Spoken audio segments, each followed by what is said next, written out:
Hello everyone, welcome to BioC Asia 2021. I'm Koki Tsuyuzaki, a postdoc researcher at RIKEN in Japan. I'd like to give a brief opening remark.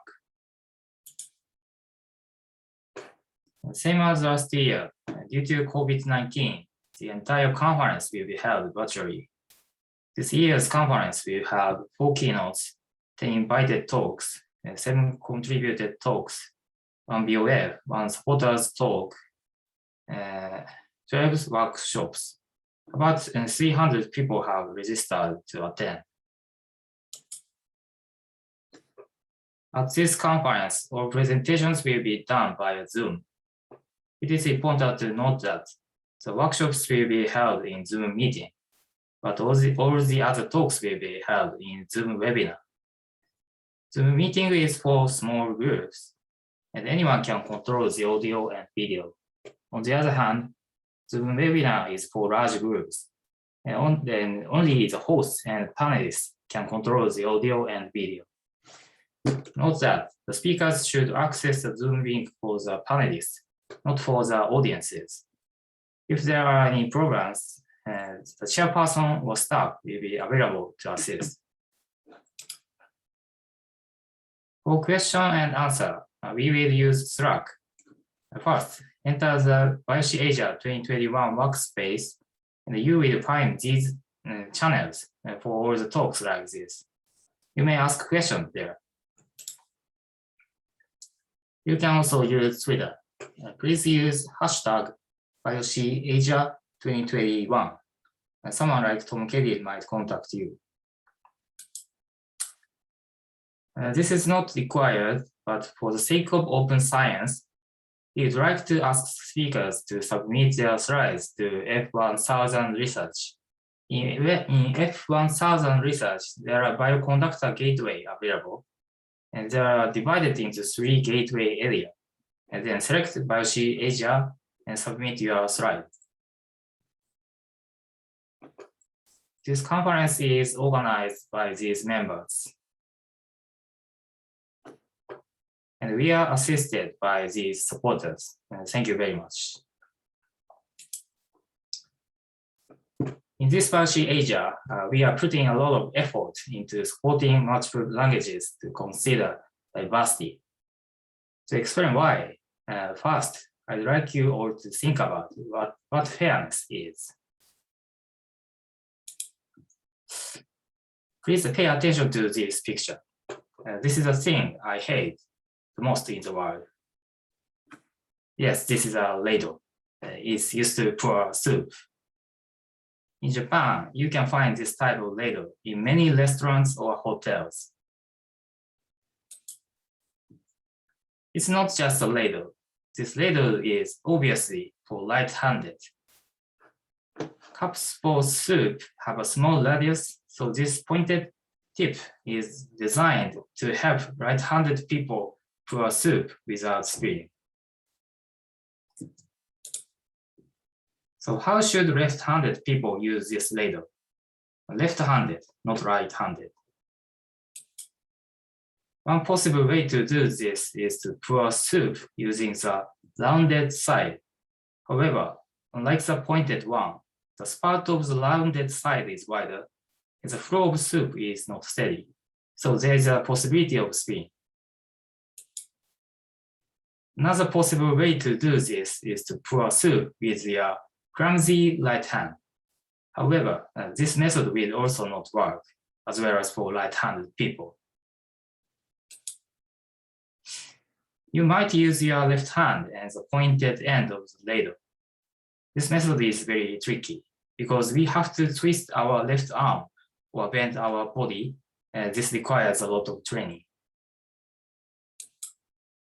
Because I am left-handed, I have actually tried all of them, but I could not pour the soup as neatly as right-handed people.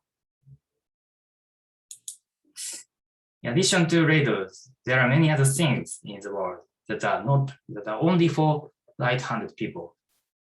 It makes me feel like there is no place to live in this world. It is important to note that the designers of these tools are not trying to discriminate against left-handed people.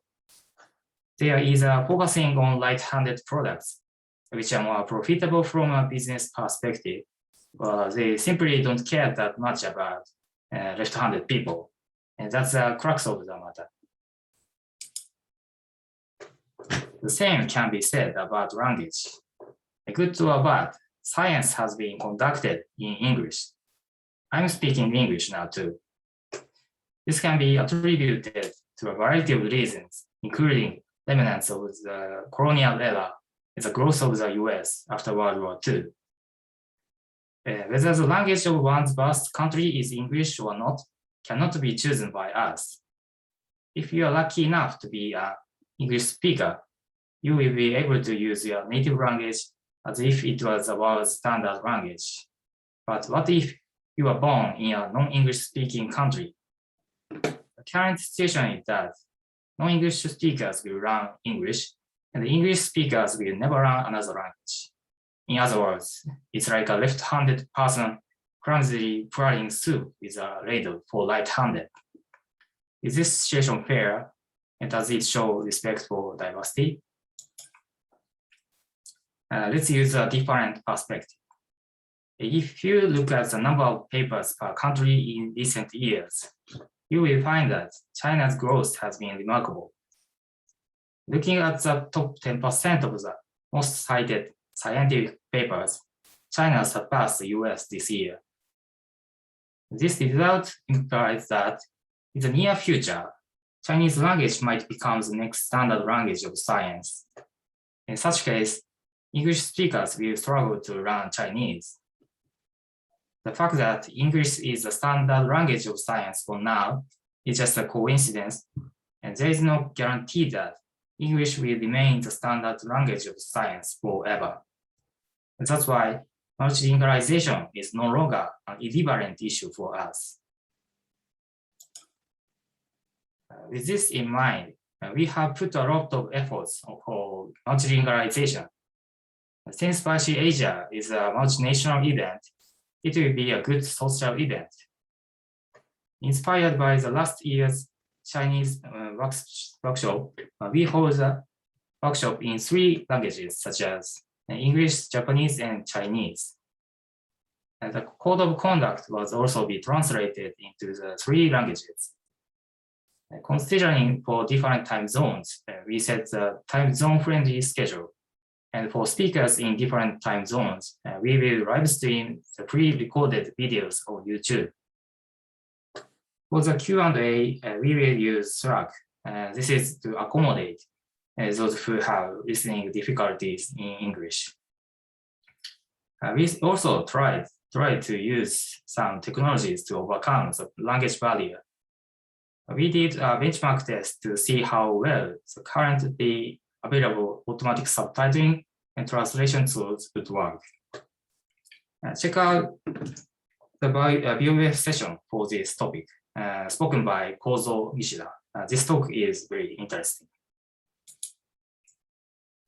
I will share some results of this benchmark.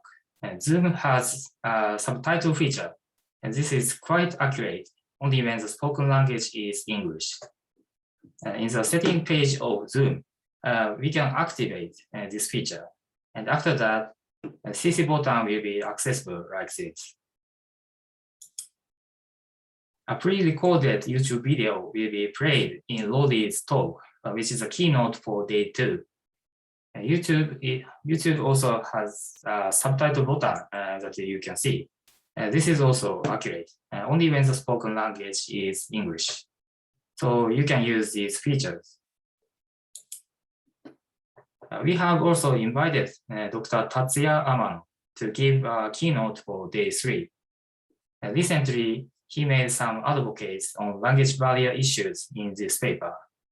His talk is very suggestive, and he's the best person to discuss this issue.